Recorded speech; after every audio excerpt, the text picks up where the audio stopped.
bloody hell. Hard landing that. Hello everyone, welcome back to Newcastle Fans TV and NFTV Extra and social media. I hope this is in area, everyone. Newcastle United face Ipswich Town today. You would think with a lot of the teams around us in the table, they're playing the FA Cup, Newcastle could bounce back and win against Ipswich Town. Now today is a special day because we've got two friends from America who we've been hanging out with the last few days. It's their first game at St James's Park. They're very, very excited. Let's get into St James's Park. Let's get into the Stack. Let's get into Strawberry. Let's get into the surrounding areas. Let's get going. Going along the Scotland Road. We're going the wrong direction. Dun, dun, dun. Weather is beautiful, 15 degrees. The sun is out. Hopefully it gets a little bit warmer. It's only 11:30. So I met up with our friends from Atlanta, Jay and his wife Anita. We went into the Strawberry, we went into the Shearer's bar, and we also went into the Stack, showing them the big three bars which are around St James's Park so they can get the full experience of what it's like for a local fan to go to these bars on a game-to-game basis. Right, so we've been in the Strawberry, we've been in Shearer's, we've been in the Stack, and I'm off to meet John and his dad as Jay and Anita are heading to the ground from the state, so they're going to have the full hospitality experience. So they want to go in and get as much value out of it as possible. So I'm off to meet Johnny at the Hancock and his dad, so let's get out with it. And yes, before you say clever clogs, I was going the wrong way. And yes, I met up with Johnny and his dad in the Hancock, and then we headed towards St James's Park. Let's speed this up a little bit, and then slow back down to normal.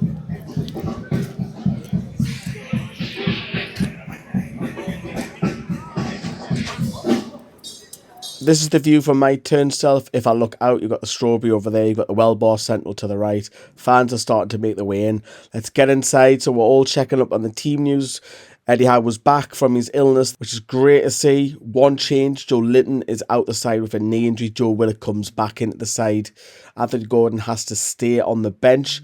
Newcastle are expected to beat Ipswich, and this man, Alexander Isak, we're expecting him to score today, and he'll better his own record in a black and white shirt in the Premier League if he scores today. Ipswich have to win today, otherwise they go down regardless. Chelsea have won earlier today, so we need a win to keep up this pace for the Champions League.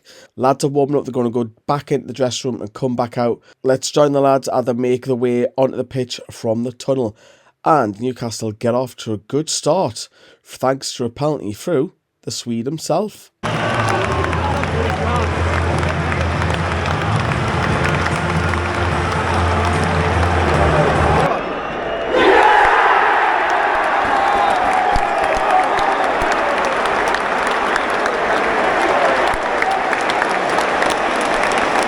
So Newcastle 1-0 up, Ipswich down to 10 men. Newcastle go on and score a second through Dan Burn and William Osula.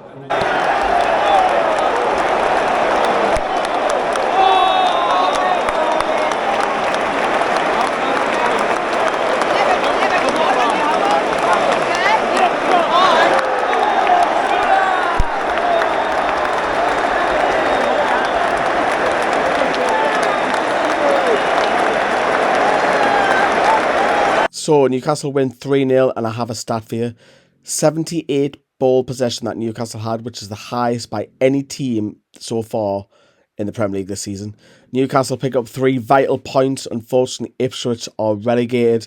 Just a side note, Ipswich and Newcastle fans showed massive respect for each other, as well as Sir Bobby Robson. He'll be looking down and thinking he'll be ashamed that he's seen one of his former clubs get relegated, but he'll be delighted for Newcastle. But I just want to say Ipswich are absolutely fantastic. I've been away and I've been home Ipswich this season, and they are a brilliant fan base. Nothing but plaudits for them. It's a shame that they're going down.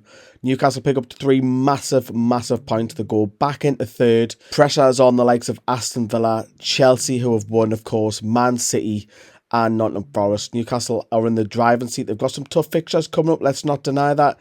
You've got Brighton away, you've got Chelsea at home, you've got Arsenal away, Everton at home. But as the fans start to make their way out to the bars, the clubs, and off home, I'm starting to make my way back up behind the car park to film some of our videos. And I'm going to leave you with Jay's thoughts. He's over, as I say, from Atlanta, how his whole experience was today following his beloved Newcastle United. He's finally done it. You've seen Newcastle United in the flesh. You've seen him win. I hope you have a magical time up in Scotland where you're heading there for a week and then you're going back home. Lovely to spend the last few days with you, Jay.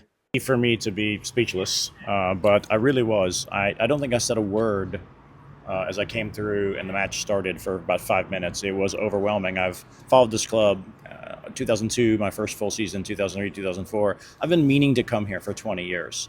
It's always expensive and it's inconvenient, and there are reasons and then things. I would just say that if you're an international fan out there and you've been thinking about coming, it's not easy and it costs money, but if you can do it, do it. Get here. This town is wonderful. The people are wonderful. The stadium is everything that you think it might be, and it was a fantastic day. It was overwhelming in some ways. The win was great. I'm glad we won, but it would have been a great day even without that. It was remarkable to be here, especially with the experiences I've had over the decades with the club. To be here, I was a fool to wait this long. And I would just encourage any of you that if you're as passionate about this club as the locals are, or some crazy foreigners can be, you should come. You should come. It is truly amazing. I shouldn't have waited this long.